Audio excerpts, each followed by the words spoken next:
The music industry is unfair. Yeah, I have faced a lot of obstacle in the beginning. Like my opinion was not valued and a lot of people wanted to just tell me what to do. But this kind of criticism kind of fuels my work, and I like to surprise people, and I also like to prove something wrong. Don't we all love the feeling when you prove someone wrong?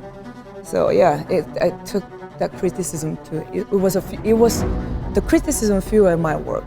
But if the music industry can be unfair, then why can't you be unfair too? I have faced a lot of fake rumors. A lot of people think that somebody's making my music, or she's just lucky, or she just wants fame. And a lot of people didn't take me seriously, but it took time for me to prove that. So how is it that some DJs seem to blow up while others are stuck barely getting any streams or views, even though some of them have really great music? Well, I think we can probably find the answer by looking really closely at the career of Peggy Gou thus far, because I think she's put on a masterclass on finding unfair ways to stand out in what seems to be the most competitive time in the music industry. So let's start with the thing that you'd expect to matter the most, the music. You see, the way Peggy Gou approaches production isn't really what you'd find in other trending house genres like tech house. Because while a lot of producers will tend to build their tracks vertically, where let's say you start with a bass, add some chords, a lead, and so on, Peggy Gou actually decides to take a bit of a different approach. So instead of treating harmony like these static blocks that you build on top of each other in her tracks, she treats harmony more like dialogue. Because you see, humans naturally respond to conversation, and she takes complete advantage of this by using a technique in music theory known as counterpoint. That's when two or more melodies move independently, but when played together create this sense of harmony, and it's exactly what she's doing in her biggest track. There are multiple melodies throughout the entire track, and if you treat the bass line as its own melodic line, then it becomes super clear that the entire track is built around the feeling of interaction. So we pretty much start the track out with this bass line.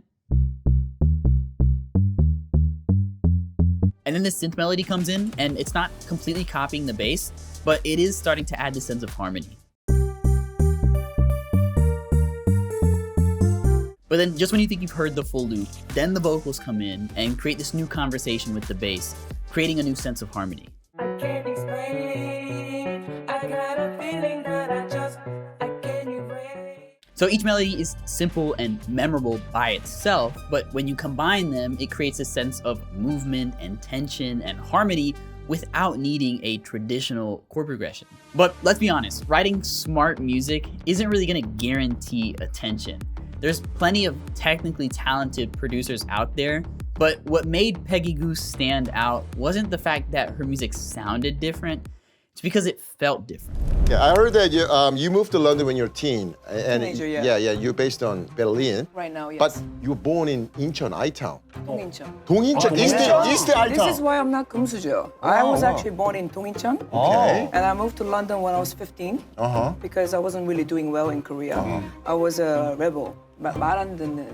you're on my own. Yes. No, not 추방. 추방 No, not from 추방. my parents. Yeah, yes. from your parents, yes. My parents were like, I don't see her future here. You need to go to London to study English at least, so you can be a doctor or a professor, just like every Asian other parents.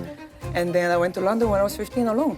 Alone? My parents were still in Incheon, and they hired guardian to look after me because I was underage. When I went to Berlin, it was 2013, and I was working at the record store, and I was working on the music at home, and every Sunday I was in Berghain. But so every Sunday I was there, and it was almost like my church. And I was going there to enjoy the music, watch the DJ, and that's where I learned. That was my school.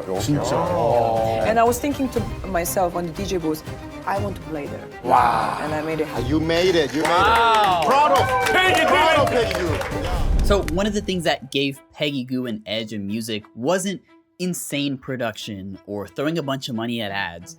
It was her background. And no, it's not as simple as she's Korean and put Korean stuff in her music. It's deeper than that. She pulled ideas from the UK house scene during her time in London.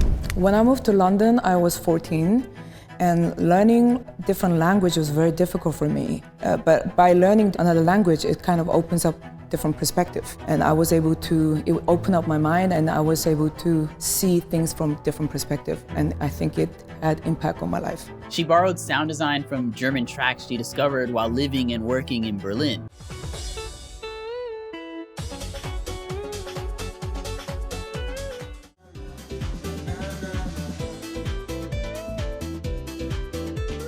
And then she wraps it all up by including her Korean heritage.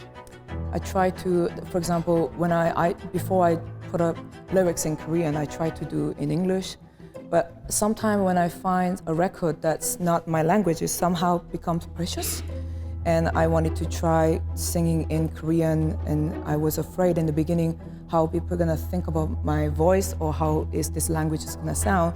But I think I was brave enough, and because you don't know if you don't try. And I think that kind of made K-House now, yeah.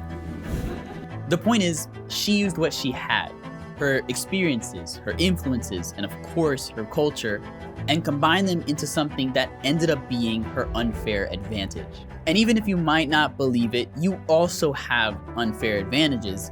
You just probably don't know how to find them. So now there's actually a framework for this, for finding your unique unfair advantages, called the Miles Framework. And it's from the book, The Unfair Advantage.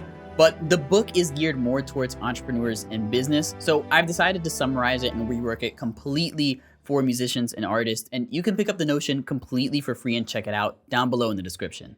So yes, her music is great, and yes, her identity is unique, but if we zoom out and look at her entire catalog, you'll actually see she has a pretty clear strategy. You see, Peggy Gou is extremely intentional with what she puts out and why.